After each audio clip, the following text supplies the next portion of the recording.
Hello everyone, welcome to Wings of Fire Academy, a place for free education. My name is Grace and today we are going to study Class 6, Subject Civics, Lesson number 5, District Administration.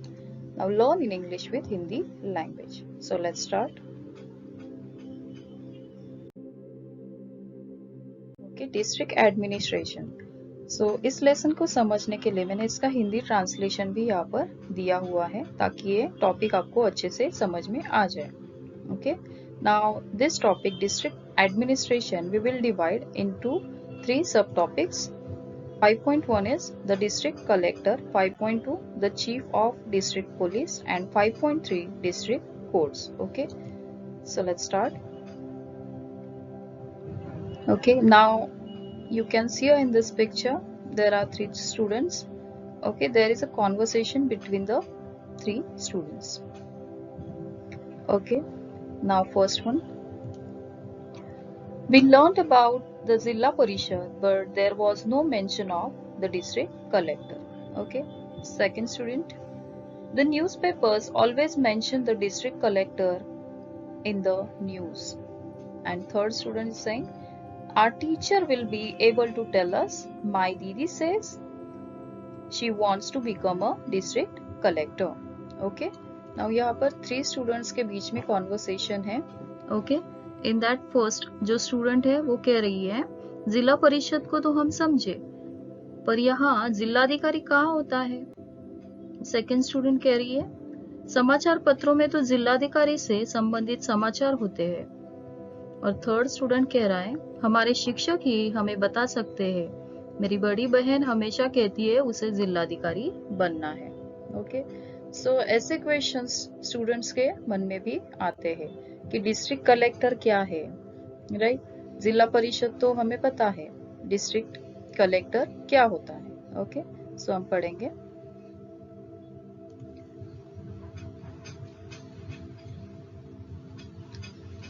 Do such questions occur to you too?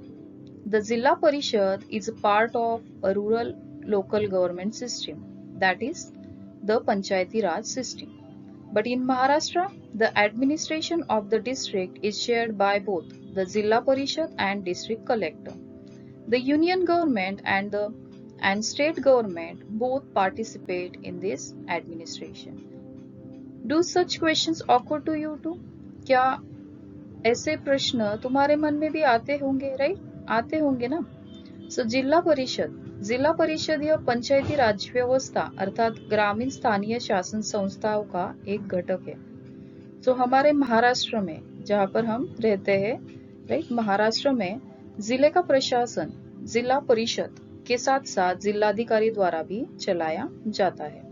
Okay, district collector के द्वारा भी चलाया जाता है. केंद्र शासन व राज्य शासन इस प्रशासन में सहभागी होते हैं. ओके, जिला परिषद okay in Maharashtra. The administration of district, जिले का जो एडमिनिस्ट्रेशन है, राइट, वो इज शेयर्ड बाय बोथ जिला परिषद एंड डिस्ट्रिक्ट कलेक्टर. जिला परिषद और डिस्ट्रिक्ट कलेक्टर इन दोनों के द्वारा एडमिनिस्ट्रेशन या शासन प्रशासन चलाया जाता है. Let's see 5.1, the district collector. The district collector is the head of the district administration. He is appointed by the state government. He has to perform many functions from collecting agricultural tax to maintaining law and order in the district. We can see what these functions are from the chart given below.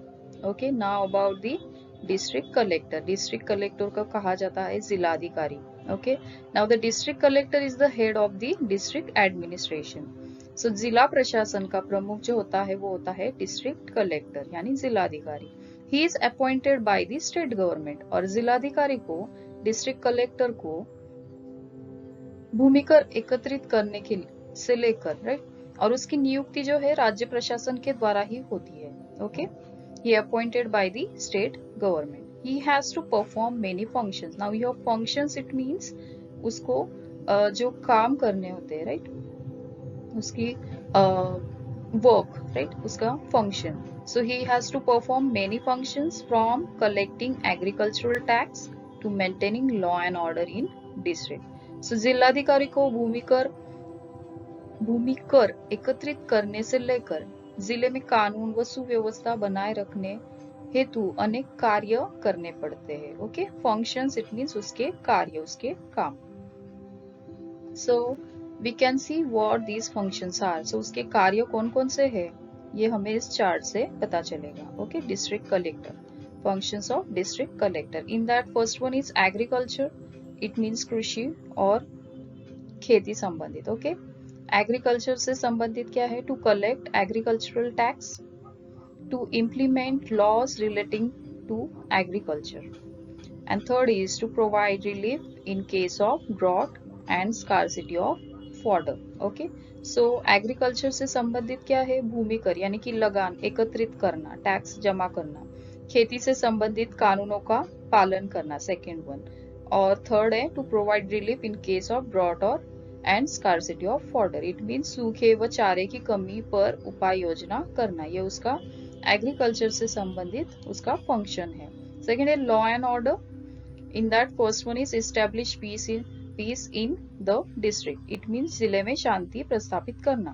Second is to maintain social harmony. It means सामाजिक स्वास्थ्य अबाधित रखना. Third is to restrict unlawful assembly, impose curfew if required. Okay, third जो है कानून व्यवस्था संबंधित सभाबंदी, then curfew जारी करना, लागू करना. Okay, so law and order, इससे संबंधित ये उसके फंक्शन है. Third one is election officer, चुनाव अधिकारी. Okay, to ensure smooth conduct of elections. So चुनाव योग्य पद्धति से संपन्न करवाना. Okay, then second to take necessary decisions related to the electoral process. चुनाव संबंधित आवश्यक निर्णय लेना. And third is to update the voters list. मतदाता सूची अद्ययावत करना, वोटर्स लिस्ट जो है उसे अपडेट करना. सो इलेक्शन से संबंधित, चुनाव से संबंधित चुनाव अधिकारी का भी वो काम करता है, ये भी उसका फंक्शन है. Now fourth one is disaster management. Disaster management, in that first one is to take quick decisions during times of disaster and prevent or minimise the damage. Okay, आपदा के समय तुरंत निर्णय लेकर होने वाली हानि को रोकना, that is the first function. Second, to give orders to the disaster management units और सेल्स. आपदा प्रबंधन व्यवस्था को निर्देश देना. Okay, now third is to rehabilitate और those affected by a disaster. जो आपदाग्रस्त लोग हैं, राइट, उनका पुनर्वसन करना. So this is about the disaster management. So these are the functions of the district collector. Okay, first one agriculture, law and order, election officer, disaster management. Now next, do you know why is it important to maintain social harmony? The differences of opinion, disputes and conflicts in the society must be resolved by peaceful means. However, when this does not happen, it gives rise to tensions. If this leads to violent incidents, it disturbs social harmony. It acts as an obstacle to our progress. Public property is damaged. The district collector makes efforts to prevent such occurrences, but it is the duty of citizens also to help maintain social harmony. Now do you know, क्या तुमको पता है? Why is it important to maintain social harmony? So सामाजिक स्वास्थ्य बनाए रखना महत्वपूर्ण क्यों होता है? ओके, so समाज में होने वाले विवाद, झगड़ों और संघर्षों का निवारण शांतिपूर्वक ढंग से होना चाहिए. परंतु कभी कभी ऐसा होता है, ऐसा नहीं होता है और अशांति निर्माण होती है, जिससे हिंसक घटनाएं होती है और सामाजिक स्वास्थ्य नष्ट होता है. इससे हमारे विकास में बाधा निर्माण होती है, सार्वजनिक संपत्ति को क्षति पहुंचती है. ऐसा न हो, इसके लिए जिलाधिकारी प्रयत्नशील रहता है, परंतु नागरिकों को भी सामाजिक शांति सुव्यवस्था बनाए रखने में अपना सहयोग देना चाहिए. Okay, that is social harmony.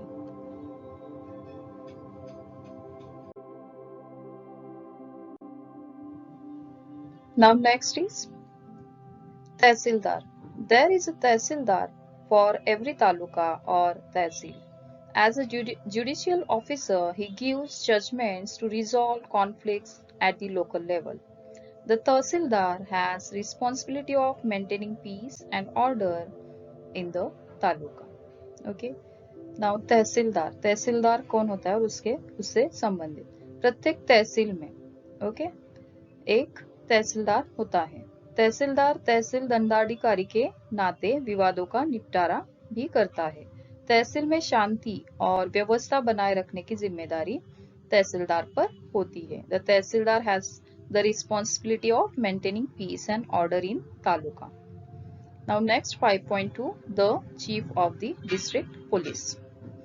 In Maharashtra, there is a superintendent of police at every district headquarters. He is the chief police officer of the district. He helps the district collector to maintain peace and order in the district. In the city, the police commissioner has the responsibility of maintaining law and order. Now 5.2, the chief of district police. जिला police प्रमुख कौन होता है? Chief of district police. Okay. Now in Maharashtra there is a superintendent of police at every district headquarters. So Maharashtra के प्रत्येक जिले में एक पुलिस अधीक्षक होता है. वह जिले का मुख्य पुलिस अधिकारी होता है. Okay. He is the chief police officer of the district. He helps the district collector to maintain peace and order in the district. और उसका काम क्या होता है? सो जिले में शांति और सुव्यवस्थाएं बनाए रखने में जिला पुलिस प्रमुख अधिकारी की मदद करता है. Okay. The police commissioner has the responsibility of maintaining law and order. Okay. So Maharashtra के प्रत्येक जिले में एक पुलिस अधीक्षक होता है. वह जिले का मुख्य पुलिस अधिकारी भी होता है. ओके. जिले में शांति सुव्यवस्था बनाए रखने में जिला पुलिस प्रमुख जिलाधिकारी की मदद करता है. और शहर में शांति और सुव्यवस्था बनाए रखने का दायित्व पुलिस आयुक्त, it means commissioner. Okay. Police commissioner. Okay. ये दायित्व वो निभाता है. See the picture. The superintendent of police inspecting a police unit. Okay. District administration. In that, district collector, deputy collector, tehsildar, talathi, police patil. Okay. Then superintendent of police. In that, deputy superintendent of police, police inspector and police sub inspector. Okay. जिला प्रशासन किस प्रकार से चलता है? सो जिलाधिकारी, उसके नीचे होता है उप जिलाधिकारी, then tehsildar, then talathi and last में है पुलिस पाटिल. और हम इसमें देखेंगे पुलिस अधीक्षक, पुलिस उप अधीक्षक, पुलिस निरीक्षक और सहायक पुलिस निरीक्षक. Now 5.3 district courts. This is the third point. The courts at the district level have to perform the function of resolving disputes, delivering judgments and ensuring that conflicts are resolved at the earliest. Now जिला न्यायालय, district court हमें पता है right. अपने अधिकार क्षेत्र के अंतर्गत झगड़ों का निपटारा करना, विवादों पर न्याय करना और विवादों का तुरंत निराकरण करना जैसे कार्य जिला स्तर पर जो न्यायालय होते हैं वो करते हैं, district courts. The constitution of India has established an independent judiciary. Eight the apex of that system is the supreme court of India. Okay. Bharat के संविधान में राइट, कॉन्स्टिट्यूशन ऑफ इंडिया, इसने स्वतंत्र न्यायपालिका की निर्मित की है. सो न्यायपालिका के सर्वोच्च स्थान पर भारत का सर्वोच्च न्यायालय, उच्चतम न्यायालय होता है. Okay. At the apex of that system is the supreme court. ये सुप्रीम कोर्ट सर्वोच्च होता है.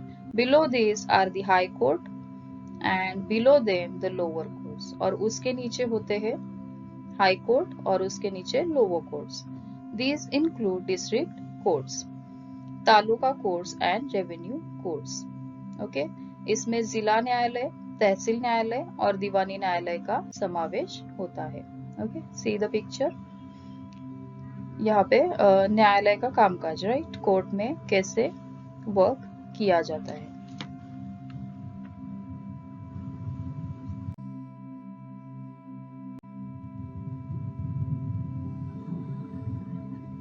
Now next, the court at the district level is known as the district court.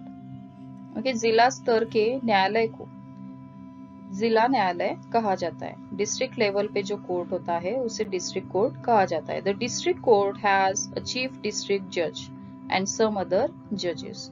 सो यहाँ पे काम करने वाले कौन होते हैं? The district court has chief district जज and some other judges. Their main function is to hear the various cases in the district and deliver the final judgment. One can appeal against the judgment of taluka court in the district court. Okay? जिला स्तर के न्यायालय को जिला न्यायालय या district court कहा जाता है। उसमें एक मुख्य जिला न्यायाधीश, ओके, इसमें डिस्ट्रिक्ट कोर्ट में एक चीफ डिस्ट्रिक्ट जज होता है, न्यायाधीश होता है, और अन्य कुछ न्यायाधीश होते हैं। जिले के विभिन्न मामलों की सुनवाई तथा उसके बाद अंतिम निर्णय देने का कार्य जिला न्यायालय के न्यायाधीश करते हैं। तहसील न्यायालय में दिए गए निर्णय के विरुद्ध जिला न्यायालय में अपील की जा सकती है। Okay, now next, district court. See this. District court दो पार्ट में डिवाइड है। सिविल जज फॉर सिविल केसेस, ओके, इसमें, एंड सेशंस जज। ओके, सो जिला न्यायालय डिस्ट्रिक्ट कोर्ट में, ओके, दो प्रकार के जज है, सिविल जज for civil cases and session जज। मीन्स दीवानी न्यायालय में दीवानी विवादों पर दीवानी न्यायाधीश यानी कि सिविल जज जजमेंट करता है, और यहाँ पे सेशन जज मीन्स सत्र न्यायाधीश। और इसमें भी दो है, magistrate first grade, magistrate second grade for criminal cases. Okay, now next, disaster management. Sometimes we may have to face a calamity.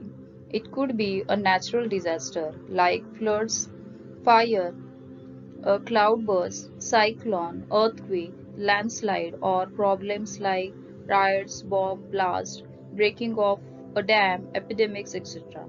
These disasters lead to loss of human lives and replacement of people besides tremendous financial loss. Therefore, the issues of rehabilitation become important. Disaster management is a process which enables one to face a disaster in scientific and organized manner. The entire machinery of a district is involved in this process. Advances in technology make it possible for us to get prior information about several kinds of disaster. For example, a system which can predict and warn us of floods or storms has been developed. These help us to be better prepared to face the disaster. Now, disaster management, आपदा प्रबंधन कैसे होता है? So, हमें विविध आपदाओं का सामना करना पड़ता है, जैसे कि बाढ़ हो या आग, चक्रवात, देन बादलों का फटना, ओलावृष्टि, भूकंप, भूस्खलन जैसे प्राकृतिक आपदाओं के साथ दंगे फसाद, देन बांध का टूटना, बम विस्फोट, संक्रामक रोग जैसी आपदाओं का सामना करना पड़ता है। ऐसी आपदाओं से बड़े पैमाने पर लोगों का विस्थापन होता है, जनहानि होती है, अतः पुनर्वसन की समस्या भी महत्वपूर्ण बन जाती है। और जो भी नुकसान हुआ है लोगों का, राइट, सो उसके लिए पुनर्वसन, राइट, होना चाहिए। सो आपदा का सुव्यवस्थित व नियोजित प्रबंध पद्धति से मुकाबला करने के लिए जो पद्धति होती है उसे आपदा प्रबंधन कहा जाता है। आपदा प्रबंधन में संपूर्ण जिला प्रशासन कार्यरत होता है। ओके, जो डिजास्टर आते हैं या आपदा आती है उसे तो हम रोक नहीं सकते, लेकिन इसका हम सामना या मुकाबला हम कर सकते हैं। सो उसके लिए जो तैयारी है उसके लिए ही डिजास्टर मैनेजमेंट होता है कि इसी पद्धति को आपदा प्रबंधन कहा जाता है। सो आपदा प्रबंधन में संपूर्ण जिला प्रशासन कार्यरत होता है। तकनीकी विकास के कारण आजकल अनेक आपदाओं का पूर्वानुमान भी हो जाता है, जैसे बाढ़, देन आंधी तूफान की पूर्व सूचना देने वाली प्रणालियां विकसित हुई है। इन प्रणालियों से खतरे की सूचना मिल जाती है, right? So, for example, a system which can predict and warn us of floods, then storms has been developed. So, इन दिनों में मॉडर्न एज में ये भी हम प्रेडिक्ट कर सकते हैं कि कब बाढ़ आने वाली है या आंधी तूफान कब आएगा। इसकी पूर्व सूचना भी इन प्रणालियों के द्वारा हमें मिलती है। इन प्रणालियों से खतरे की सूचना मिल जाती है, तो पहले ही हमें पता चल जाता है कि तूफान आने वाला है या भारी मात्रा में वर्षा होने वाली है, rain, right. Now next, always remember, it is important to remain alert during a time of crisis. To face a disaster, one needs the help of people as well as different systems and organizations. In order to be able to contact them urgently, one should display the contact numbers of the police, fire brigade, hospitals, blood banks at the prominent place in the house. Tell your friends also to do the same. So हमें ये पता होना चाहिए, always remember, हमें ये हमेशा ध्यान में रखना चाहिए। आपदा के समय सतर्क रहना आवश्यक है। आपदा का सामना करने के लिए लोगों व विभिन्न संस्थाओं की मदद की आवश्यकता होती है। उसमें त्वरित संपर्क किया जा सके, इसके लिए कॉन्टैक्ट नंबर होने चाहिए। सो इसके लिए अपने घर के दर्शनीय हिस्से पर, राइट, अस्पताल, then police,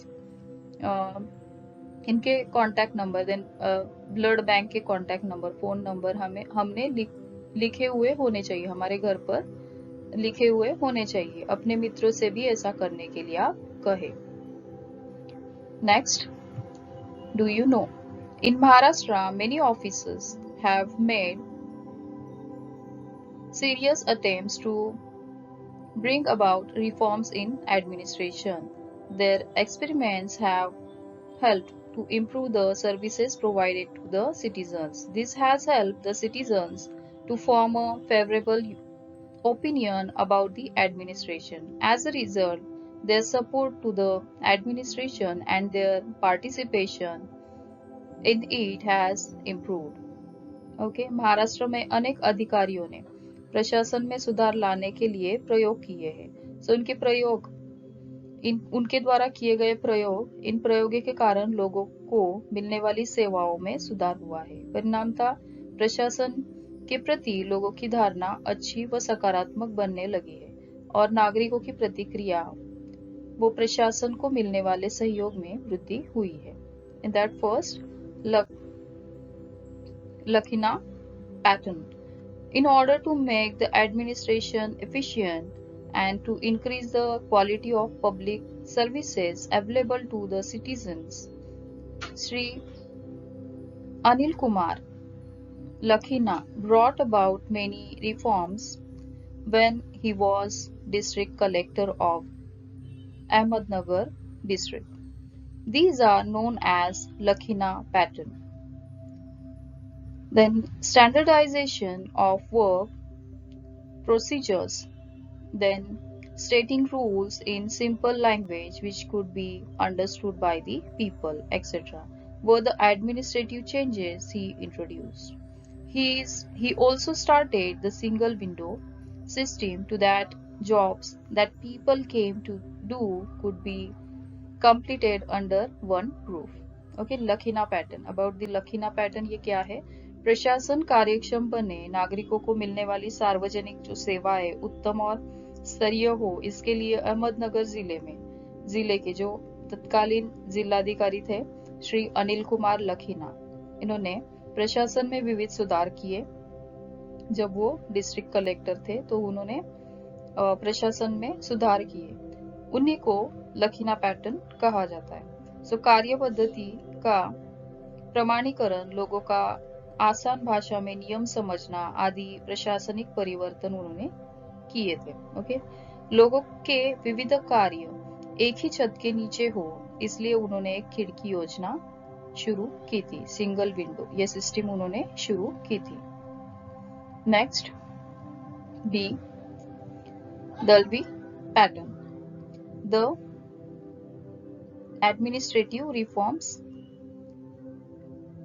implemented. Now Pune जिले के तत्कालीन जिलाधिकारी श्री चंद्रकांत दलवी के द्वारा किए गए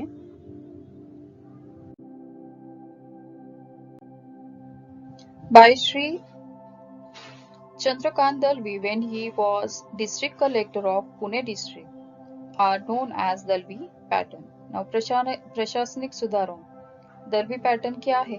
सो जब श्री चंद्रकांत दलवी ये डिस्ट्रिक्ट कलेक्टर थे पुणे डिस्ट्रिक्ट में, सो उन्होंने जो भी फेरबदल किए, राइट, एडमिनिस्ट्रेटिव वर्क में, सो उसे ही कहा जाता है दलवी पैटर्न।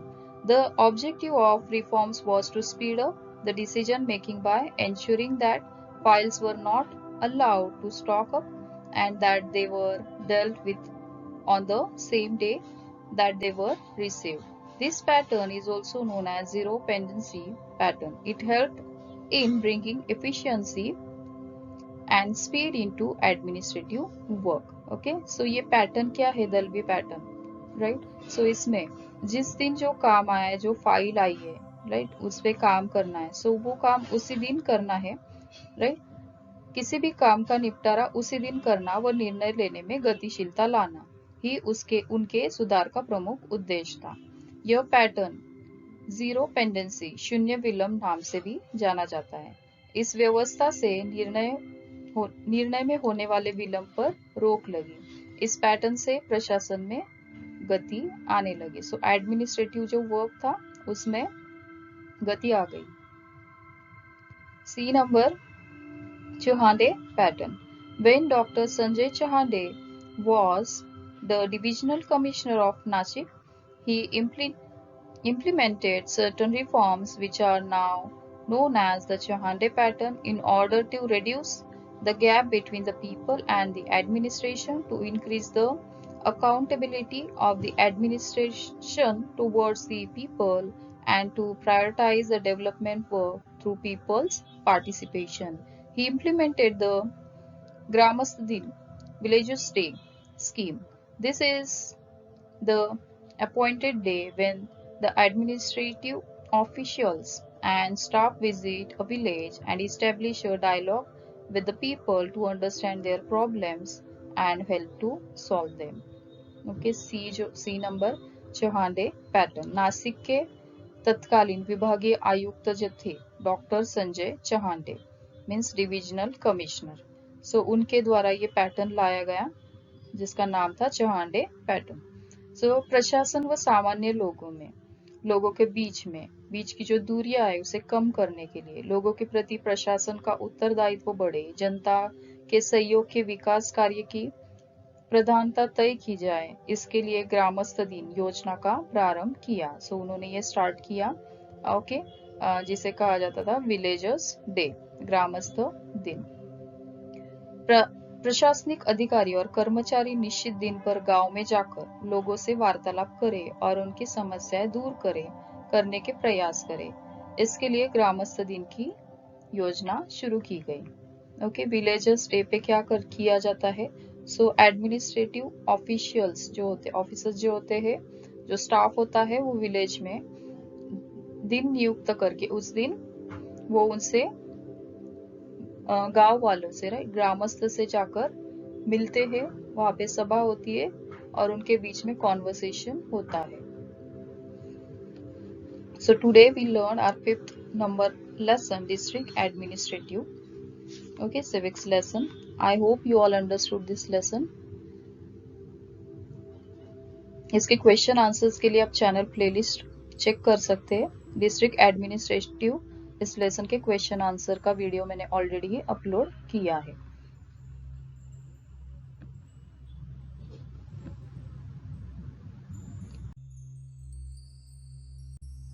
अगर आप मेरे चैनल पर नए हैं तो like, share and subscribe to my channel. Also press the bell icon so you'll get the notification of the new video. Okay, this is all for today's video. Thank you.